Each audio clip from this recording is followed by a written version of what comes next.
నా మేయర్ పదవికి రాజీనామా చేస్తున్నాను.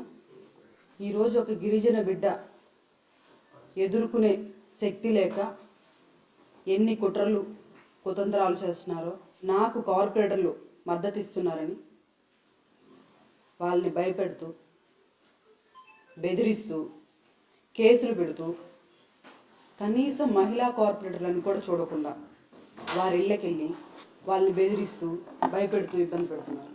నాకు మేయర్ పదవి ఇచ్చినందుకు కానీ జగన్మోహన్ రెడ్డి గారికి ఎప్పుడూ మేము రుణపడి ఉంటామని, అదేవిధంగా ఈరోజు నా మేయర్ పదవికి రాజీనామా చేస్తున్నాను.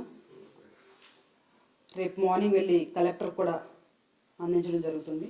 నన్ను మేయర్ పదవిలోంచి ఉంచకూడదు అనే ఒక దూర ఆలోచనతో దీని అంతా చేస్తున్న వారందరికీ కూడా ఒక గిరిజన బిడ్డ పదవుల్లో ఉండకూడదు అని ఇంత నీచంగా ఆలోచించి, ఇంత నీచంగా కొన్ని రోజులుగా జరుగుతున్నటువంటి ఇన్ని నీచాతి పనులు చేసిన వారికి ఈ గిరిజన బిడ్డ ఉసురు తగలకపోదని చెప్తున్నాను.